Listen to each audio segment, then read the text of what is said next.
all you give a warm Northeast North Carolina welcome to Mr. Al Wood.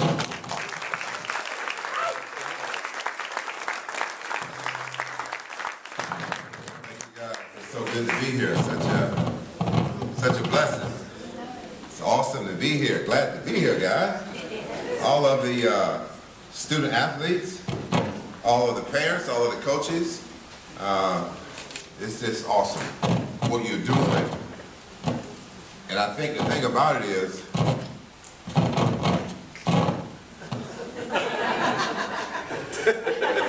not my stomach, okay? That's not my stomach. That's what I'm gonna do. I'm gonna take this off. I'm gonna take the hand, all right?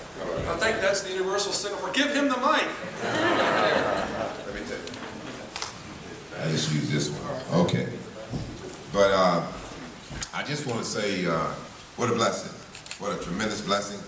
Had a wonderful day yesterday. I don't know how many of you all watch Daystar. How many of y'all watch Daystar? How many people watch Daystar in here? Come on, get those hands up. Anyway, Marcus Lamb and I went to school together. Yes, Marcus Lamb and I went to school together, and he spoke at our church yesterday, and I had a chance to play golf with him on Saturday. So it was just an awesome time, and he did a great job in delivering a message. And the title of this message was "Trouble is Not Permanent." I say that to you to encourage someone tonight. Trouble is not permanent. So keep that in mind. You may be going through something tonight. It's not permanent. There's an end in sight. You just have to believe it. You have to keep on searching, and the Lord will deliver.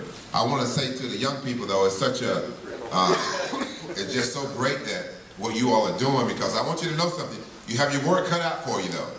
And when I say you have your work cut out for you, you know the Bronner Group that does research on faith and culture and so forth, they give us statistics showing that between the ages of 18 and 23-year-olds, less than 1% of those people in the United States have a biblical worldview.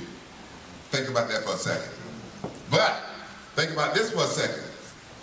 If less than 1/2% of the people in the state of North Carolina can make North Carolina seem like the most prejudiced, discriminating state in history, if that percentage of the people can make everybody else around the United States feel that way about North Carolina, then I know you all can take over the world. So I'm just saying that to you.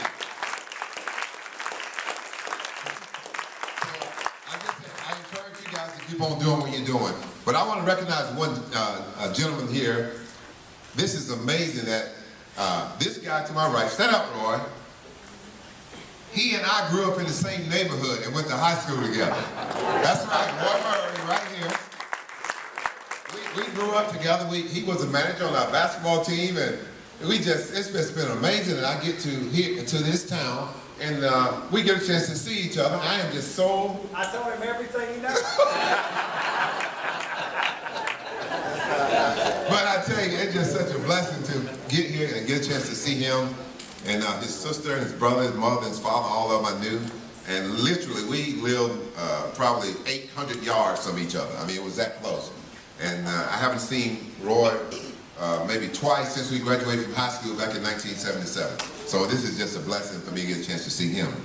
But I'm gonna tell you one thing, my grandmother didn't raise no fool, and I know that, I'm looking at my clock right now, I know you all ate, and you probably head nodded a little bit, y'all probably looked at your watch just a little bit, but I want you to bear with me for a little while, because I want you to know what you're doing here is so important. It is absolutely critical. Coaches, I appreciate you so much for what you have done and what you're doing and what you're going to do in the future. When I was a young man, 9th grader in high school, I was raised by my grandmother. I got adopted by my grandmother because my mother was an alcoholic.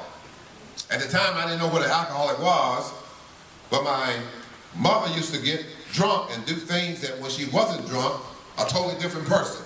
And I couldn't figure that out. It was very embarrassing to me, in particular as an athlete, going places, and I never knew when she was going to show up. And I never knew what she was going to do. Because when she was drinking, one person, not drinking, a different person. So I had 3 other brothers and I had a baby sister. But my grandmother adopted me, but this is what I want to make this point. that was a middle school coach. And one day, we were on welfare. We got $144 a month. That coach took me to J.C. Penney. He bought me 2 pair of pants. He bought me 2 shirts. He bought me socks. He bought me underwear. And I took care of those clothes like they were gold. But the point I'm making to you, that's what that coach did for me. He didn't have to do that, but he did that to me. And I have never, ever, ever forgotten that. And we've had a relationship ever since. He really looked out for me. He took care of me. So there's so many things that I know, coaches, that you do that people don't even know about, that you don't ever tell people about. But I want you to know God recognizes it. And as you do it in secret, He'll reward you openly. So I encourage you to keep on doing those things that other people don't know about. Well, here it is myself, being adopted. I was adopted. That's right. I'm a young person that got adopted, and along with my brothers and my sister. And as we was coming up, I lived in a little small house, a 2-room house. 2 rooms now, not 2 bedrooms, 2 rooms. There was a room on this side, there was a room on this side. We had the living room, the bedrooms, and the dining room all over here. Then we had the kitchen, we had the kitchen, the former dining room, the eating area, the cooking area, and we had the wooden stove. That's right, we had a wooden stove. And if my mother could cook though. When I was with my mother, she could cook. She would come in still sometime, although we got adopted. Now, she used to heat the kitchen stove by how much wood she put in. So if she wanted to be really hot, she may put some of that firewood that we may have went somewhere and stole and brought back for her to cook. But nevertheless, she could cook and she was good at it. So we was poor, but we didn't know it because we had a lot of love. We was poor, that's right, we was poor. I mean, I know we was poor, but we didn't have running water. We had to go to the well to get water out of it. We had to wash our clothes in a little tub, you know, where you scrub it and so forth. Man, there was so many things that was going on. But I'm telling you, we had a tremendous amount of love in our household. So all those things that was going on, we really didn't recognize it. We really didn't recognize it. Now, like I said before, I didn't know what an alcoholic was until one night there was a knock on the window where my grandmother lived, and it was a coroner. My grandmother, they call her Annie Bell. We call her Big Mama. He said, Annie Bell, she just killed him. My heart dropped. My heart sank, because I knew what it was. My mother had a black eye, and she had stabbed a man to death. And boy, that was just so frightening to all of us, my brothers and everybody, because we knew now my mother was going to prison. And she did. She ended up going to prison, 8 years. In fact, my mother was in prison while I was in college. Most people don't know that. The governor let my mother out of prison my senior year to come watch me play my last basketball game at the University of North Carolina. If you ever go back and watch any of those tapes, you see the lady sitting over on the sideline in a pink suit. When I make a long jump shot, I run around and give her a high five. That's my mother. The only basketball game she ever got a chance to come see me watch. Yes, she messed up, but I still love my mother. We messed up, God still loves us. Keep that in mind. But nevertheless, here it is now. I am a pretty good basketball player. In high school, I was 6 foot. In the 8th grade, I was 5'8 and a half. At the start of basketball season in 9th grade, I was 6'4". I grew that much. I shot up then a roar. I was tall and skinny, man. I'm telling you, I was a sight for sore eyes. You could have seen me. 6'4", 160 pounds, man. I was something. I looked like I had very, man. I'm telling you. But nevertheless, we love basketball and we love each other. So here it is now. I started to get a little bit better in basketball, and I started to grow. And eventually I got to be 6'6". All this time, I want you to know, young people, I used to go to a little Pentecostal church. And to be honest with you, it almost scared me away from church, to be honest with you. I would go to that Pentecostal church. I'm telling you, we'd stay there, it seemed like, for days. That's what it seemed like to me. So I was like, man, I was looking at my watch all the time. We ever gonna get out of here? Then we eat, we go to sleep, we come, I just was like, man, I'm thinking, I don't really like this. I'm just being honest with you guys. That's what I'm thinking now. So here it is now. But I went to a little Baptist church, and they started telling me all the stuff that I can't do, I shouldn't be doing, and so forth. I didn't like that either. So now I finally get to be a senior in high school, and we didn't have FC at the time. So we didn't have someone that was really sharing with us and helping to build our faith. And be honest with you, that's one of the reasons that so many young people walk away from their faith. Once you leave high school and you get to college, they walk away from their faith because they really have not been discipled. Coca-Colas and pizza on Wednesday night all the time with not a whole lot of teaching, that's not going to get it. You have to have some teaching, and you got to be able to do some discipleship so young people will know, because I want you to know you will be attacked.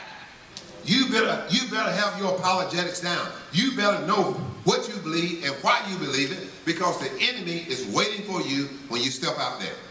And I'm telling you, what is happening, what is not happening, what do I do next?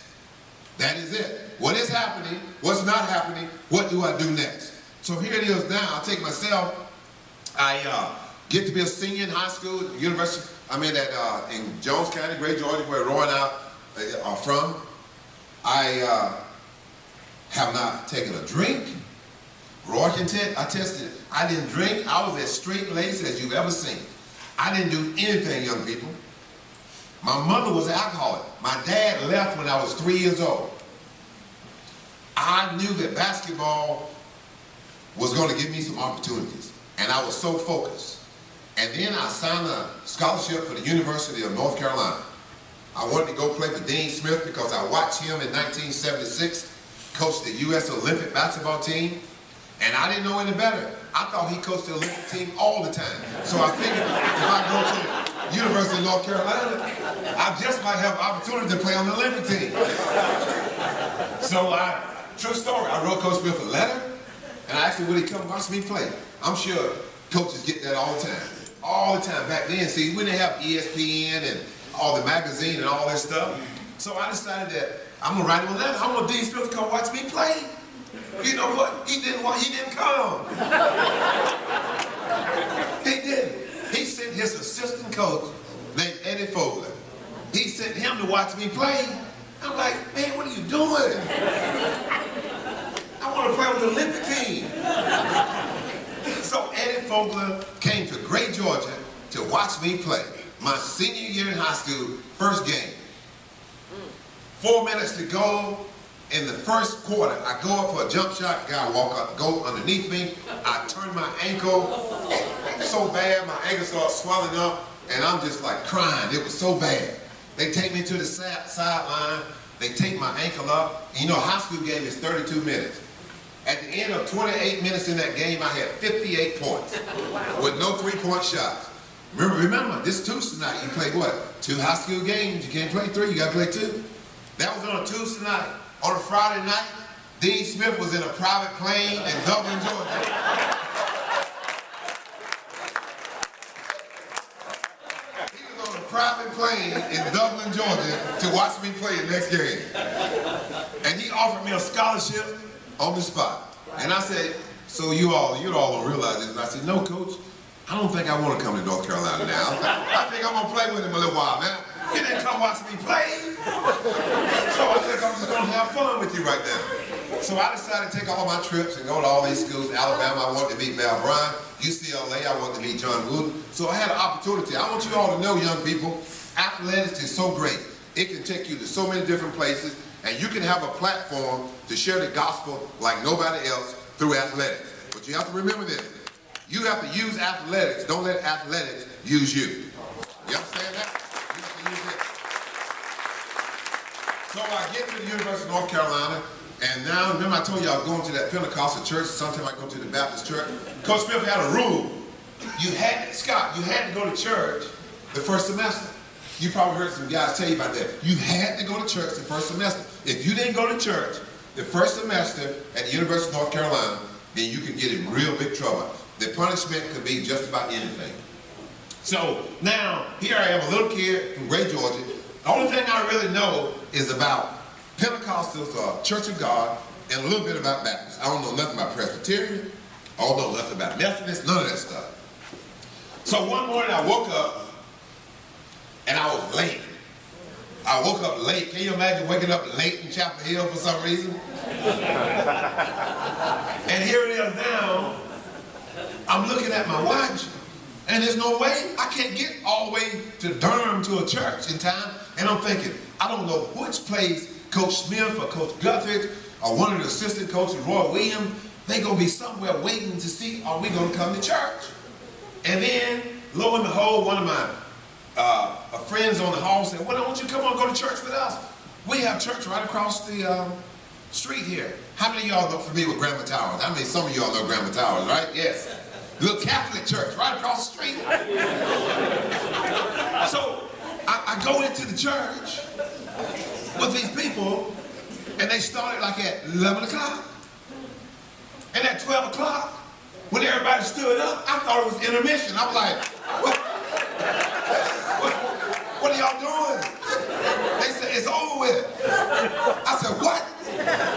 They said, it's over with. Church is over with. I said, over with? 1 hour? They said, yeah, it's 1 hour. Mass is 1 hour. I go back to my dorm. We didn't have no cell phone. And I get on the phone and I call my grandmother. And I said, Big Mama. She said, yeah, baby. I said, guess what, Big Mama? She said, what? I'm Catholic now.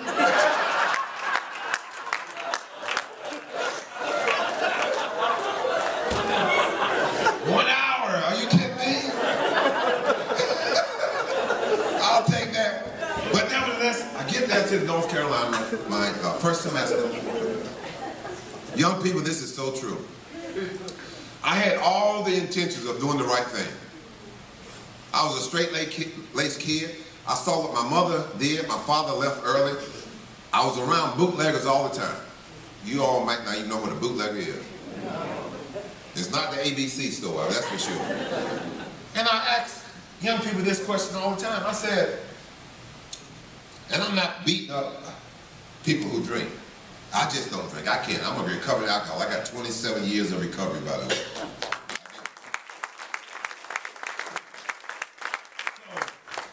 I ask them all the time, I said, do you know what's written outside of an ABC store? And they said, yeah, ABC. I said, no, there's something else written. Do you know what it is? I haven't had a young person tell me what it is yet. It says ABC spirits. Spirits. Not Holy Spirit. Spirits. Which means that it's a spirit, not the Holy Spirit, that wants to get on the inside. That's what it's trying to do. Look, I want you to know something. Again, I'm not beating up anybody that drink. I just can't drink. I always say this. If it don't affect you, won't you drink water because it's a whole lot cheaper? You do it because it affects you. It does. It affects your brain. Your central nervous system, young ladies, it affects you. When you put it in your system, your guard is lowered. Your reflections are not as quick, not as fast. That's just the way it is. You need to know that. I can't skirt around it. It's a fact. It was a fact for me because here it is. I never even drink. And I got to North Carolina and I went out. How many of y'all heard of a guy that played football in North Carolina by the name of Lawrence Taylor? Anybody know him? Well, anyway, he was one of the first people I met when I got on campus. And he was a fool from day one. He had no sense at all. And I'll tell him to his face when I see him. He was crazy from the word go. And he was drinking from the day one. And what do you think I did? I started drinking. That's right. Not realizing that I probably carried the same gene that my mother and my father carried, but I didn't realize that. And the possibility of me being addicted to alcohol is a great possibility if I take what? The first drink. And I took the first drink, second drink, third drink, fourth drink, fifth drink, and on through until eventually I got to the point where drinking was not even an issue. I would drink and I knew somewhere in the back of my brain right here, I shouldn't be doing this, but I couldn't stop now. I had went to this point where I was no point of no return. But still, I didn't realize it because I wasn't educated on it. So I go on, and I played 4 years at North Carolina, and you have to understand, you don't become an alcoholic overnight. It's a process. So it was a process for me, even in those 4 years, because at that time I went to college when I was 22. No, I went to college when I was 19, so I was coming out when I was about 23. But all this time I'm drinking. And then I signed a big contract to play for the Atlanta Hawks. Boy, can you imagine that? giving an alcoholic or drug addict $1 million? My God, that's just like taking a rabbit and throwing him into the grass patch. Well, that's what happened to me. There I go. And boy, did I ever go. Because at that point, I started doing everything that I could imagine in my mind that I thought I wanted to do, that I thought would make me happy. There was a guy, when I would go back to the University of North Carolina, by the name of John Lotz. Anybody ever heard of the guy named John Lotz? Anybody know John Lotz? John Lotz was an FCA guy. He loved FCA, he loved the Lord. And when I would go back to the University of North Carolina, John Lotz worked at Carmichael Auditorium. And when John Lotz would come around one corner, I look up and I see him, and here I go this way, the other way. I did not want to see John Lotz because I knew there was something within John Lotz that when I was around him, there was just this guilt feeling that I had, and I didn't want to be around him because I knew I wasn't doing the right thing. I knew within myself, Al, you're not doing the right thing, but I really didn't know how to stop not doing the right thing. And so here it is now, John Lotz used to just talk to me, he would encourage me, but I really didn't want to hear it. You know when you're doing something you know you should be doing, and your parents correct you, and you don't want to hear it, but you know you need to hear it? Well, that's what I was doing. So things got to the point where eventually, one day, I was in Atlanta, Georgia. I had finished playing for the Hawks, and I decided I was going to drive back to Charlotte, North Carolina. I had been up almost all night long. I had a little conversion van. I bought a conversion van because just in case I wanted to pull into a rest stop and go to sleep, I could pull into a rest stop and just lock it up and let my bed down and go to sleep. So I was planning on being a real good alcoholic. That's what my plan was. I was going to be a real good one. I wasn't going to be one of those that, you know, did some really dumb stuff. I'm thinking I'm smarter than everybody else. That's my thinking. Well, for some reason I decided I was going to drive all the way back into Charlotte. I get into my van and I'm driving and I fall asleep while I'm driving. My van with 4 lanes over on that freeway went into a ditch on the other side of the freeway, and that wasn't a car coming in either direction. I got my van back onto the road and I drove home. No fanfare, not in the news, not on the newspaper. I didn't kill anybody, nobody killed me, and I went on home. You thought I was going to learn my lesson. I did. I learned my lesson. I figured, don't drink and drive that late at night. That's what my thinking was. Don't drink and drive that late at night. Well, I go back to a place called Macon, Georgia. Anybody heard of Macon, Georgia? James Brown's hometown. Macon, Georgia, well, not his hometown, but he was there for a long time. Otis Redding, Lena Horne, all of them, Macon, Georgia. It was a great place, a little richer. But here it is, I'm in Macon, Georgia. Young people, you've heard the term, you're in the wrong place at the wrong time. You heard that? I was in a nightclub, and while I was in that nightclub, there was a lady selling roses. And I was going to buy some roses from this lady. And she was talking to me, and there was a guy who walked up behind her while I was talking to her. And the guy asked me, he pulled out a bag, he had some drugs. He said, you want something? I said, no, man, I don't want that stuff. Put it away. And the guy began to walk away. And then all of a sudden the guy walked back, and I was standing there, and the girl was standing right in front of me, and the guy reaches into his pocket. He pulls out his .38 pistol, and he said, she's messing with you? And I said, no. And before I could say no, he shot her right on the spot. I had a white shirt on. This is real. This is not make-believe, young people. I had a white shirt on. I looked down, I jumped, because my white shirt was red. Because when he shot her, blood went everywhere. Splashed all over me. The girl fell into my arms. I catch her, and her eyes curl back in her head. I can see her right now. She said, I'm shot. And I laid on the floor, and then, if you ever been in a club and a gunshot go off, people start going every which way. Every which way. And a straight bullet, it don't care who it hit. It don't care who is in the way. A straight bullet hits whomever. You can't put yourself in that position. I put myself in that position. They ended up taking me downtown because it was dark in the place, I'm the person laying near the girl with a red shirt on. The person who did the shooting ran. So they think that I shot the person, but I didn't shoot him. But they still took me downtown, questioned me, went through everything, and eventually they let me go. They didn't arrest me, they let me go because they wasn't for sure I did it. About 2 weeks later, the person that actually did the shooting came forward, and the girl didn't die.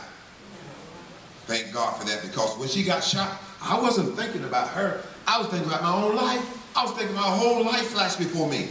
Everything that I ever done in my life that was so good, it was gone like that. All the good you've ever done in your life, you go out and you make one mistake, boom, like that. I started thinking about Coach Smith. What am I going to say to him? What am I going to do? But nevertheless, God had a plan for my life. The devil had a plan for my life too. The devil desired to kill me like he desired to kill you. But he can't. If he could, I'd be dead. God has his hand on me, just like he has his hand on you. You have to realize that. And you have to accept that. He has a perfect plan for your life. Not a plan, a perfect plan for your life. You need to know that. So here it is, all this stuff that I'm going through, all my life, all this stuff happening, all this time, I wasn't going to church. I wasn't fellowshipping. The only time I go to church for Easter, I go to church for a funeral, and I go to church for a wedding. That was it. Other than that, I didn't go to church. I was completely far away from God, but he kept on speaking to me. He would speak to me through people like you. There was always somebody to come along to remind me, Al, you're not that bad of a person. The devil is keep telling you how bad you are, but you really are not. God loves you. Somehow or another, I could not receive that. I couldn't see that. I continued to go on about my own way to do my own thing. And you got to remember now, we all have a testimony. I'm just so grateful that all you young people that are up here now, that you don't have this testimony that I have. Learn from mine. Because, remember I told you, between the ages of 18 and 23, how many of those people have a biblical worldview? Less than 1%. You're going to encounter those people. If that's less than 1%, you're going to encounter them. You're going to run into those people once you leave high school. Your words and your action can be the very difference in them whether they know the Lord or not know the Lord. So you need to realize that. So here it is now, of all this stuff happening to me, I'm thinking I have just ruined my whole life. I'm thinking, what am I going to do? And then it got worse. It got worse. When I didn't think it can get any worse, I was sitting at home and I was at my study. I was just sitting at the study. I wasn't studying, I was just sitting there.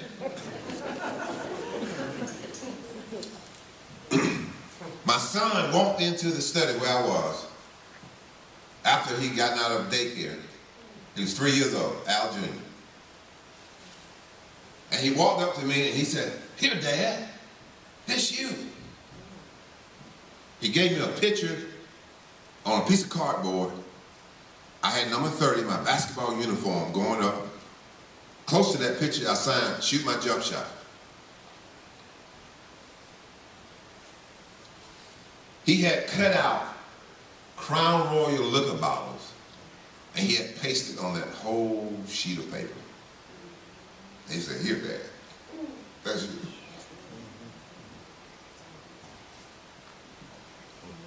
The only thing I could think about was my mother. The same thing that my mother had done to us. I was doing the same thing. I didn't want to do that. I did not want my kids to come up the way I came up in terms of the way my mother treated us. I wanted something different, but yet still, it wasn't about economics because my mother and we grew up on welfare. And I was making 6 figures playing basketball. But yet and still I was doing the exact same thing. I didn't know what to do. That's one of the reasons I didn't know what to do.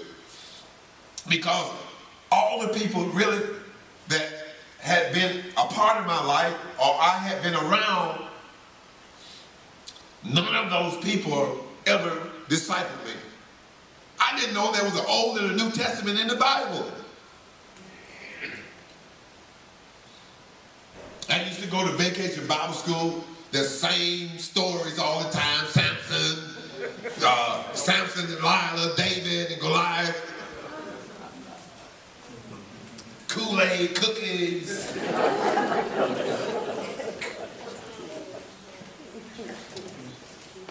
When you get in trouble, what are you going to do? Trouble is coming. It's not a matter of if, it's when. It's coming. I didn't know what to do. I got on the phone, I called John Lotz. I called Coach Smith. Coach Smith put me on the phone with John Lotz.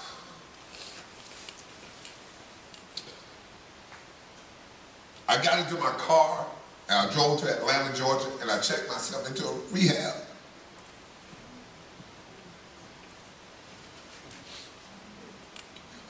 I stayed in that rehab 21 days. The 21st day I was into that rehab, I was outside running. I thought I was going to die. I thought I was such a bad person. I thought I had been deceiving everybody. I knew God was going to kill me. When I lay down at night, I would take a pillow and prop it up behind my head because I was afraid if I go to sleep, I wasn't going to wake up.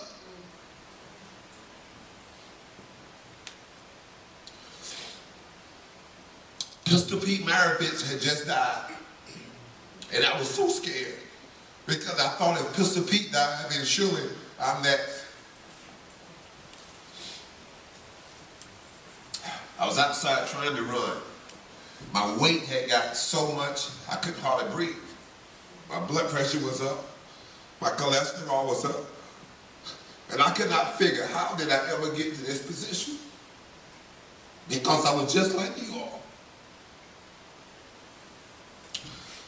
The last thing I wanted to do was be in that position. But one thing came to my mind and something happened. I remember what my grandmother had told me. She's told me these words. She said, I don't care where you go in life.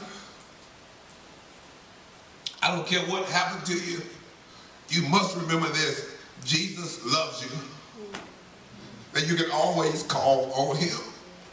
I really didn't know how to pray. I knew the Lord's Prayer, but I didn't know how to talk to God on a personal level. You can talk to God on a personal level.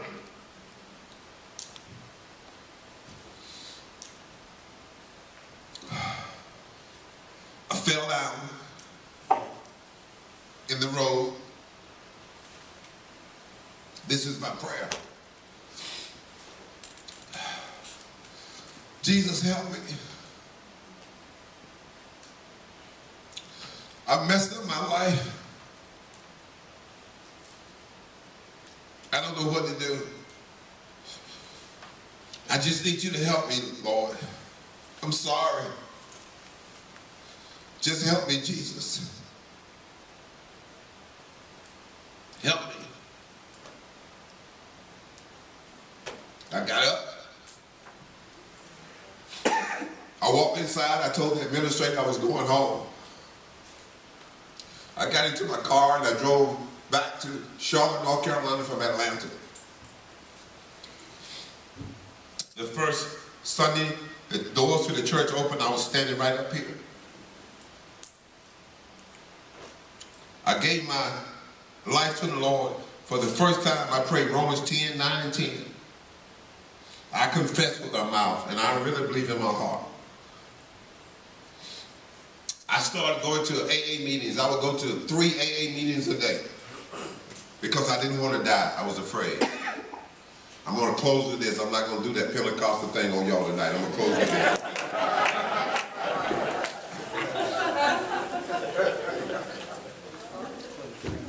I was in an AA meeting, and this guy came up to me and he started asking me questions about the Bible. And I could no longer pretend. because I didn't know the answers.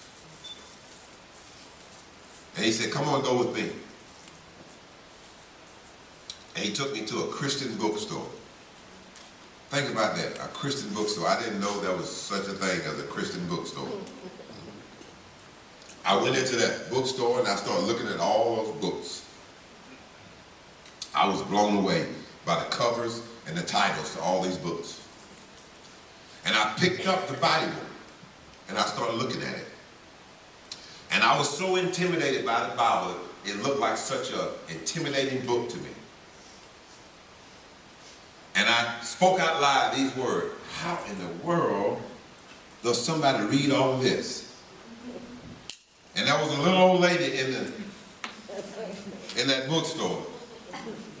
And she said, I'll tell you how you read it, Sonny. That's what she called me, Sonny.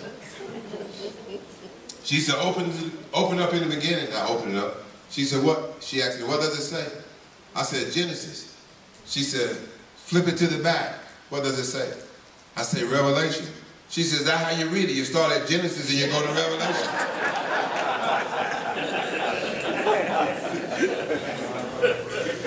So I figure, okay, you think you smart. I got them smart too. How am I going to understand all of this? She said, look behind you. I looked behind me. She said, you see that book back there? Yes, ma'am. She said, that's a commentary. Pick it up. Pick it up, look at it. Matthew Henry, commentary. I saw it. She said, when you read that Bible, you read this, it'll explain it to you. And she said, have you ever heard of the Holy Spirit? I said, yes, ma'am. She said, well, all them 2 books don't show it to you. The Holy Spirit will teach you. I took that book. That was November 1989. And by March of 1990, I had read it from cover to cover, both books. I read 8 hours a day until I got that book down pat. And I read it, and I read it, and my whole life changed. Because now things began to open up, and I began to see things, and I began to realize just how much the Lord had been chasing me all along. Amen. He'd been chasing me because he loved me so much. And as a result of that, young people, I want you to know something. I get a chance to do this all the time. And my hope and my prayer is this: that something that I've done that you would not do. My hope and my prayer is that something that I've said here tonight will resonate within you, that you will have a holy boldness, and you have the courage for the friends that you know that is not walking with the Lord, that you will be able to stand up, not only through your words, but through your action and the way you live in your life. Because remember this, more is caught than taught. People remember more of what you do than what you say. So if you're going to walk the walk, you're going to talk the talk, you got to walk the walk. Amen. So I encourage you not only to talk the talk, but also to walk the walk. Amen. Thank you so much for having me. God bless you guys and continue to support.